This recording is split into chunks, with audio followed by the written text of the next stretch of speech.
मित्रों, श्मशान यक्षिणी कोई साधारण शक्ति नहीं है। ये तांत्रिक लोक की परम रहस्यमयी और तेजस्विनी सत्ता है। वेद, उपवेद, अगम और तांत्रिक ग्रंथों में वर्णित है कि यक्षिणियां यक्षलोक की स्त्रीण शक्तियां होती हैं, जो स्वयं कुबेर की आज्ञा से ब्रह्मांड के विविध स्थानों में वास करती हैं। परंतु श्मशान यक्षिणी उन सभी में अद्वितीय है, क्योंकि उसका निवास मृत्यु और भस्म से आवृत उस श्मशान भूमि में होता है, जहां केवल साधक की दृढ़ साधना और निष्कपट भाव ही उसे बुला सकता है। तंत्रसार और शाक्त तंत्रों में स्पष्ट उल्लेख है, श्मशाने तिष्ठति आसा रात्रौ नर्तनकारिणी भूत प्रेत पिशाचाद्या यत्र सेवान समाचरण। अर्थात श्मशान में निवास करने वाली ये यक्षिणी रात्रि के गहन समय में नर्तन करती है और भूत प्रेत पिशाच आदि उसके सेवक बनकर उसके आदेश का पालन करते हैं। तांत्रिक अनुभूतियों में यह यक्षिणी स्निग्ध काले केशों वाली, रक्ताभ नेत्रों से युक्त, रात्रि की गहन छाया जैसी आभा में आवृत्त बताई गई है। कभी वह साधक के सम्मुख दिव्य रूप में प्रकट होती है, स्वर्णाभूषणों से अलंकृत, लाल वस्त्र धारण किए, हाथ में त्रिशूल और भस्म की रेखाओं से सुशोभित, किंतु उसकी वास्तविक शक्ति रूपी आभा का अनुभव शब्दों में नहीं किया जा सकता। ये केवल वही जान सकता है जिसने साधना की कठोर तपस्या और आह्वान से उसे साक्षात किया हो। रुद्रयामल तंत्र में उल्लेख है कि श्मशान यक्षिणी शिव के गणों में से एक उच्च श्रेणी की शक्ति है, जिसे साधक की इच्छानुसार सिद्ध करके लोक कल्याण अथवा स्वसाधना में प्रयोग किया जा सकता है।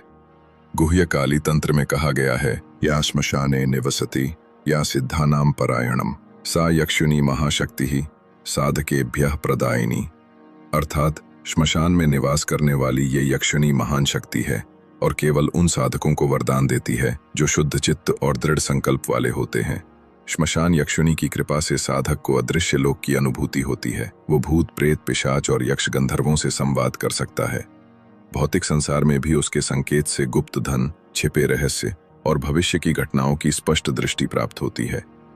ये ध्यान रखना अत्यावश्यक है कि श्मशान यक्षिणी का आह्वान केवल वही साधक करे जिसका मन स्थिर, आत्मा शुद्ध और इंद्रियां संयमित हों, क्योंकि ये शक्ति किसी खेल या जिज्ञासा का विषय नहीं है। ये जीवन और मृत्यु के रहस्यों की गहराई में उतरने का मार्ग है। सत्य यही है कि श्मशान यक्षिणी साधना से सीधे मोक्ष की प्राप्ति नहीं होती।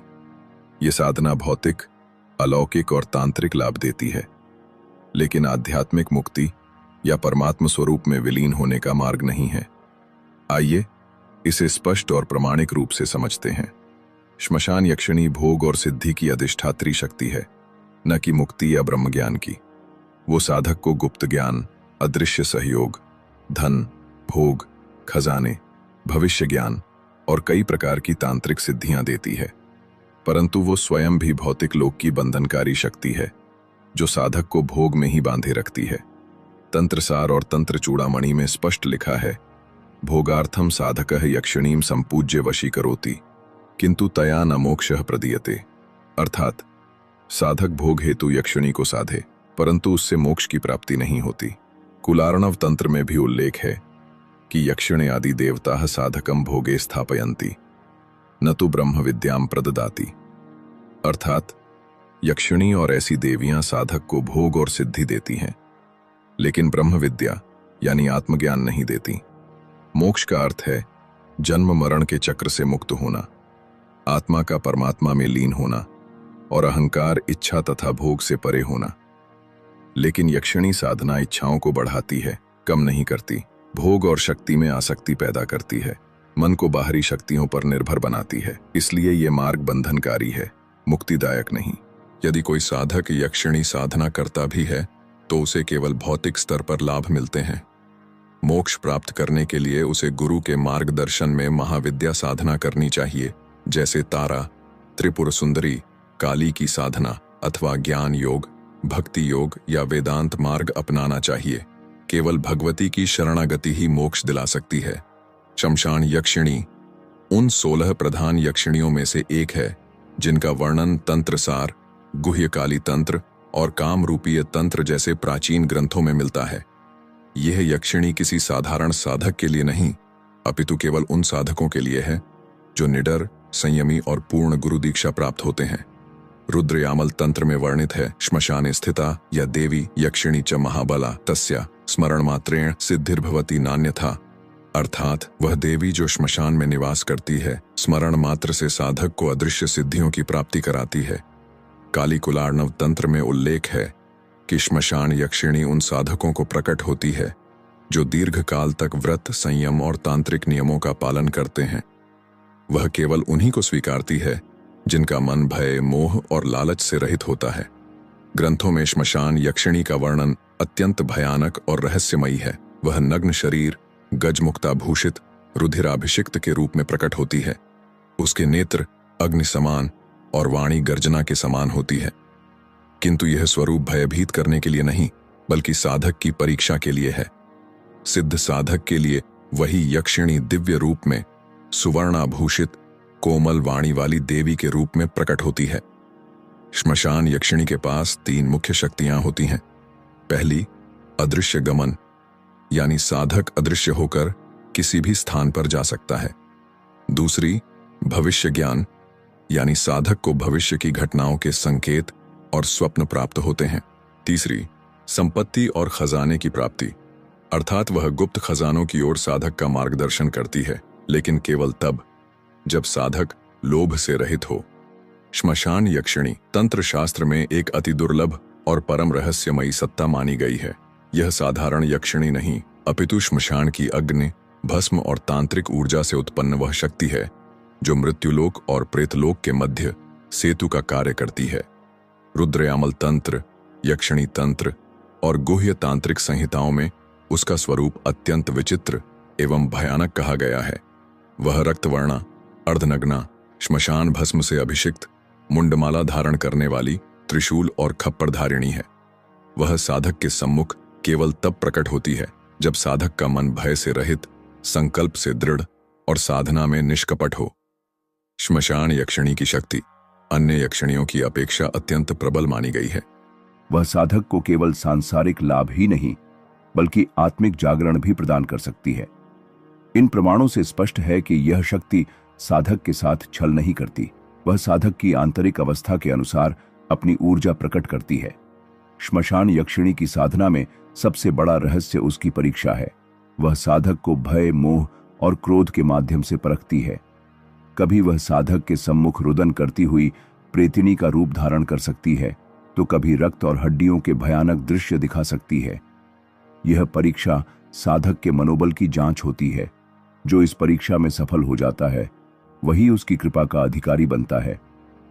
अनुभवी साधक बताते हैं कि जब यक्षिणी की उपस्थिति होती है, तब वातावरण में अचानक एक विचित्र गंध फैल जाती है, कहीं चंदन और गंधरस की, तो कहीं गंधक और भस्म की। दीपक की लौ बिना हवा के भी हिलने लगती है और साधक के चारों ओर एक गहन शांति छा जाती है, जिसमें साधारण ध्वनियां भी अनुपस्थित हो जाती हैं। कुछ साधकों ने अपने अनुभव में यह भी बताया है कि यक्षिणी का आगमन पहले स्पर्श और फिर श्रवण रूप में होता है। पहले वह साधक के कंधे पर हल्का स्पर्श करती है, फिर उसके कान में गूढ़ मंत्र फुसफुसाती है और अंत में अपने स्वरूप में प्रकट होती है। श्मशान यक्षिणी की शक्ति इतनी प्रबल है कि वह साधक की चेतना को भी भस्म कर सकती है। यदि साधक में अहंकार, लालच या छल का भाव हो, तांत्रिक ग्रंथों में चेतावनी दी गई है, असिद्ध साधको मोहात नश्यत्येव न संशय, अर्थात जो साधक अधीर होकर बिना गुरु की आज्ञा के अथवा अपवित्र भाव से साधना करता है, वह न केवल साधना में असफल होता है, बल्कि मानसिक, शारीरिक और आध्यात्मिक पतन को प्राप्त करता है। श्मशान यक्षिणी साधना यदि शास्त्रीय विधि और पूर्ण आचार नियमों के साथ की जाए, तो साधक को अद्भुत और चमत्कारी फल प्रदान करती है। यह लाभ केवल भौतिक संसार तक सीमित नहीं रहते, अपितु साधक के सूक्ष्म और आध्यात्मिक स्तर को भी ऊंचाई प्रदान करते हैं। श्मशान यक्षिणी साधना का सर्वप्रथम और प्रत्यक्ष लाभ साधक को अदृश्य शक्तियों का सहयोग प्राप्त होना है। यक्षिणी साधक को हर कठिन परिस्थिति में संकेत देती है। किसी संकट, शत्रु के षड्यंत्र या जीवन पर मंडराते खतरे का पूर्वाभास साधक को सहज हो जाता है।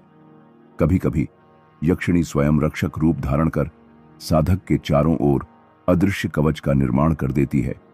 जिससे किसी भी प्रकार का तांत्रिक प्रहार या नकारात्मक शक्ति साधक के निकट नहीं आ सकती। सिद्ध साधक का अंतर्ज्ञान इतना प्रखर हो जाता है कि वह समय के प्रवाह में छिपी घटनाओं को पूर्व ही अनुभव कर लेता है। यह ज्ञान सपनों, ध्यान या अचानक उत्पन्न हुए संकेतों के रूप में प्रकट होता है। यह शक्ति केवल स्वयं के लिए नहीं, बल्कि समाज के कल्याण के लिए भी उपयोगी सिद्ध होती है। साधक अनेक बार लोगों को संकट से बचाने में समर्थ हो जाता है। तांत्रिक ग्रंथों में वर्णन है कि यक्षिणी साधक को उन स्थलों का बोध कराती है जहां गुप्त खजाने या तांत्रिक रहस्य छिपे होते हैं। ये खजाने केवल सोने, चांदी या रत्नों तक सीमित नहीं होते, अपितु वे प्राचीन ग्रंथ, तांत्रिक यंत्र और रहस्यमयी औषधियां भी हो सकते हैं। किंतु यह केवल उन साधकों को प्राप्त होता है जिनमें लोभ का लेश मात्र भी नहीं होता। सिद्ध साधक यक्षिणी के सहयोग से दुर्लभ रोगों का उपचार कर सकता है।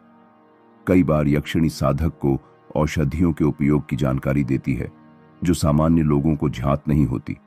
यह शक्ति समाज के हित में प्रयोग की जा सकती है, जिससे साधक लोक कल्याणकारी बन जाता है। श्मशान यक्षिणी साधना के सफल होने पर साधक को अनेक अद्भुत सिद्धियां प्राप्त होती हैं।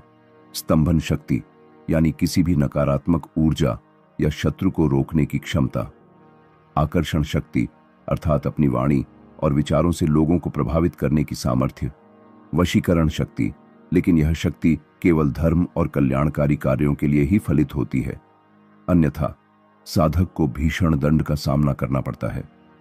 साधना सिद्ध होने के पश्चात साधक के चारों ओर अदृश्य ऊर्जा का कवच निर्मित हो जाता है। यह कवच उसे तंत्र, मंत्र या किसी भी प्रकार की नकारात्मक साधना के प्रभाव से सुरक्षित रखता है। इस कारण सिद्ध साधक का मन स्थिर और निर्भय रहता है, जो उसे उच्च साधनाओं की ओर अग्रसर करता है। जो साधक लोभ या अहंकार में फंस जाता है, वह यक्षिणी के वश में होकर जीवन भर उसके अधीन रहता है। गलत विधि या अपवित्र मन से की गई साधना साधक को मानसिक विकार, अनिष्ट या मृत्यु तक पहुंचा सकती है। भोगों में फंस जाने के कारण साधक आध्यात्मिक ऊंचाई पर नहीं पहुंच पाता।